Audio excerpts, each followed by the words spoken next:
নমস্কার বন্ধুরা, মনীষা রান্নাঘরে সবাইকে স্বাগত। প্রতিদিনের মতো চলে এলাম আবারও একটা রেসিপি নিয়ে। আর আজকে আমি নিয়ে চলে এলাম একটা ডেজার্ট রেসিপি। আশা করি আপনাদের বেশ ভালো লাগবে। তো চলুন বন্ধুরা, এখন আমি রেসিপিটি শুরু করি আর দেখে নেওয়া যাক এই রেসিপির জন্য আমার কি কি উপকরণ লাগে। তো প্রথমে দেখুন, এখানে আমি নিয়েছি লিকুইড দুধ, আর এখানে 1 লিটার থেকে একটু কম ছিল দুধটা। তো আমি কিন্তু এখানে 10 থেকে 15 মিনিটের মতো লো ফ্লেমে জাল করে নিয়েছি, আর দুধের পরিমাণটাও অনেকটা কমে গেছে। তো এখন আমি এই দুধটাকে কিন্তু আবারও ফুটিয়ে নিব। তার আগে আমি এখানে দিচ্ছি পাউডার দুধ। তো 10 টাকা দামের যে আমুলের প্যাকেটটা হয়, ওই দুধটা আমি এখানে দিয়ে দেব। তো প্রথমে আমি অর্ধেকটা দিয়ে এইভাবে মিশিয়ে নিচ্ছি।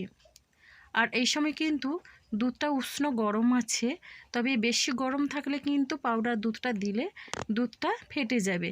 তো দেখুন, আবারও আমি পুরো দুধটাই এখানে দিয়ে দিচ্ছি। এবার দুধটা দিয়ে কিন্তু বেশ ভালোভাবে মিশিয়ে নেব। আর এখানে কিন্তু আমি 1 প্যাকেট আমুলের দুধটা দিলাম, 10 টাকার প্যাকেটটা। আর এটা দিলে কিন্তু দুধটা অনেকটা ঘন হবে, আর খেতেও কিন্তু বেশ ভালো লাগবে। তো দেখুন বন্ধুরা, এইভাবে করে কিন্তু আমি সমস্ত দুধটাকে বেশ ভালোভাবে মিশিয়ে নিলাম। এবার দেখুন, এখানে আমি দিয়ে দিচ্ছি চিনি। তো এখানে আমি নিয়েছি ছোট চামচের 3 চামচ পরিমাণে চিনি। তো চিনিটা আমি যেইভাবে মিষ্টি খাবো সেই বুঝে দিয়েছি। এবার দিয়ে দিলাম 2টো এলাচ দানা, এলাচের মুখটা ফাটিয়ে নিয়েছি। আর এখন আমি বেশ ভালোভাবে মিশিয়ে নেব। আপনারা যেমন মিষ্টি খাবেন সেই বুঝে চিনিটা দেবেন, তবে এখানে কিন্তু বাতাসাও দেওয়া যেতে পারে। তো দেখুন, এইভাবে চিনি আর এলাচটাকে বেশ ভালোভাবে দুধের সঙ্গে মিশিয়ে নিচ্ছি।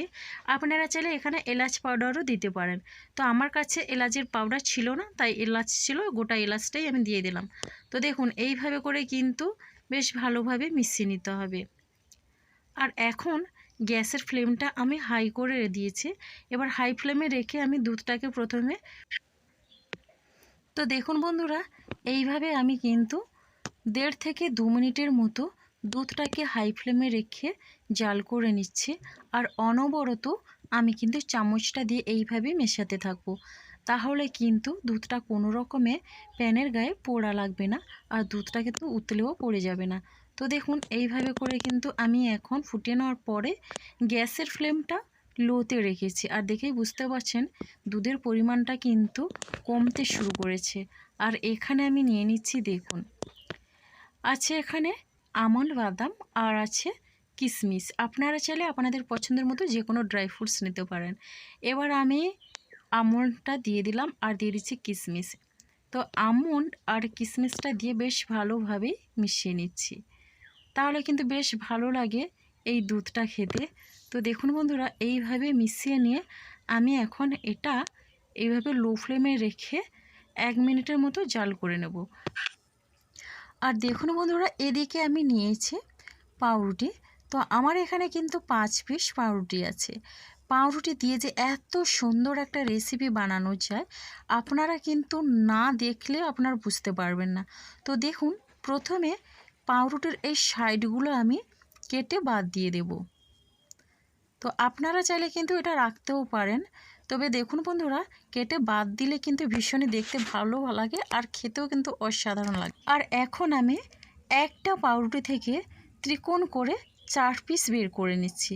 তো দেখুন বন্ধুরা, আমি এইভাবে এখানে পাউরুটির পিসগুলো করছি।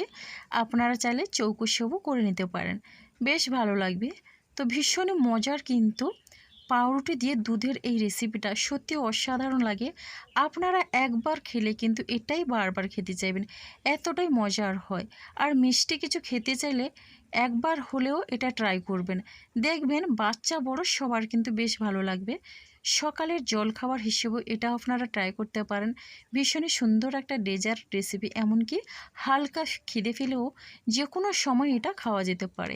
মোটামুটি এখানে কিন্তু আমার রেডি হয়ে গেল, সবগুলো আমি কেটে নিয়েছি। তো বন্ধুরা দেখুন, এদিকে যে আমি দুধটা গরম হতে বসিয়ে দিয়েছিলাম, আবারও আমি পাউরুটিটা কেটে নেওয়ার পরে এইভাবে বেশ ভালোভাবে নেড়ে চেড়ে মিশিয়ে নিচ্ছি। আর এখন কিন্তু গ্যাসের ফ্লেমটা একটু বাড়িয়ে দিয়ে আমি দুধটাকে জাল করে নিচ্ছি। তো দেখুন বন্ধুরা, খুবই সুন্দরভাবে দুধটাকে জাল করে নিলে ভীষণই টেস্টি লাগে এই দুধ দিয়ে পাউরুটির এই রেসিপিটা। মোটামুটি আমার জাল করা হয়ে গেল। এখন আমি গ্যাসের ফ্লেমটা পুরোপুরি অফ করে দিয়েছি, গ্যাসটা বন্ধ করে দিলাম। এবার দেখুন এখানে আমি একটা তাওয়া বসিয়ে দিয়েছি। এবার তাওয়াটা গরম করে এই তাওয়ার মধ্যেই আমি দিয়ে দিচ্ছি ঘি।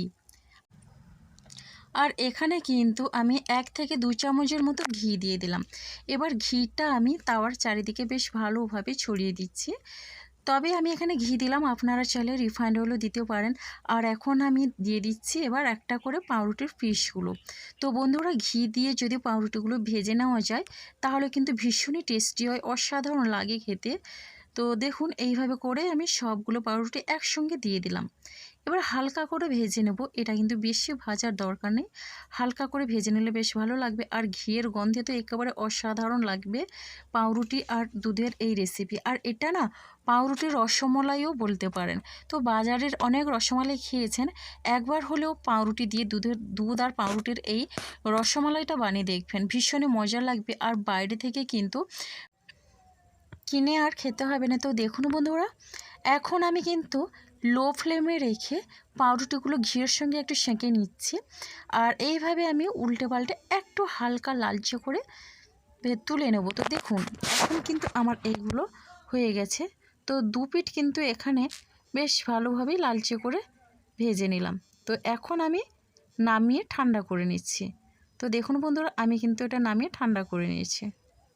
আর এগুলো কিন্তু একটু মজমজে হয়েছে। এরপরে আমি একটা প্লেটে এইভাবে করে সাজিয়ে নিচ্ছি। তো রেসিপিটি ভালো লাগলে লাইক, শেয়ার, কমেন্ট এবং সাবস্ক্রাইব করে আমার পাশে থাকবেন। নতুন বন্ধুরা এখনও যারা আমার চ্যানেলটিকে সাবস্ক্রাইব করেনি, প্লিজ সাবস্ক্রাইব করে পাশে থাকা বেল আইকনটি প্রেস করে নোটিফিকেশন অল করে দেবেন, তাহলে কিন্তু সবার আগে আপনারা আমার নোটিফিকেশান পেয়ে যাবেন। তো চলুন বন্ধুরা, এখন কিন্তু আমি একটা করে এখানে সবগুলো প্লেটে সাজিয়ে নিলাম। এবার দেখুন আমি যে দুধটা জাল করে রেখেছিলাম, দুধটা এবার আমি এই পাউরুটির মধ্যে দিয়ে দেবো। আর এখানে কিন্তু দুধ খুব একটা বেশি গরম নয়, ঈষদুষ্ণ গরম রেখেছি। তো এখন আমি ওপর থেকে দুধটা দিয়ে দিচ্ছি। যদি আপনারা চান দুধের মধ্যে পাউরুটি ফেলেও এটা কিন্তু 1 থেকে 1.5 মিনিটের মতো জাল করে দিতে পারেন, তবে সেটার কিন্তু প্রয়োজন নেই, যেহেতু পাউরুটিটা আমি হালকা করে ঘিয়ের সঙ্গে ভেজে নিয়েছি, এদিকে দুধটা দিয়েছি জাল করে। তো পাউরুটি যেহেতু নরম তার জন্য কিন্তু এখানে দুধটা দিয়ে ফোটানোর কোনো দরকার নেই। তো এইভাবে আমি প্লেটে নিয়ে ঢাকনা দিয়ে 5 থেকে 7 মিনিটের মতো রেস্টে রেখে দিয়েছিলাম। আর দেখুন বন্ধুরা, দুধ কিন্তু পাউরুটির সঙ্গে বেশ ভালোভাবে মিশে গেছে। আর এটা কিন্তু পাউরুটির সঙ্গে বেশিক্ষণ দুধ দিয়ে রেস্টে রাখার দরকার নেই, যেহেতু পাউরুটি অনেকটা নরম। তো দেখুন এখন আমি দেখিয়ে দিচ্ছি কেটে, দারুণ লোভনীয় একটা ডেজার্ট। আপনারা কিন্তু যে কোনো সময় এটা বানিয়ে নিতে পারেন। সবার বাড়িতে দুধ আর পাউরুটি কিন্তু থাকে, বাড়িতে কোনো কিছু না থাকলে এটা কিন্তু বানিয়ে আপনারা সকালের জলখাবারেও খেতে পারেন। আজকের রেসিপিটি আপনাদের কেমন লাগলো অবশ্যই একটা মিষ্টি কমেন্ট করবেন। আপনাদের একটা মিষ্টি কমেন্ট কিন্তু আমাকে অনেক উৎসাহ দেয় নতুন নতুন রেসিপি বানানোর জন্যে। তো বন্ধুরা, আজকের রেসিপিটি আমার এই পর্যন্ত। আর আগামীকাল আসবো আবারও একটা নতুন রেসিপি নিয়ে। আপনারা সবাই সুস্থ থাকুন, ভালো থাকুন। অসংখ্য ধন্যবাদ আর অনেক অনেক ভালোবাসা রইল।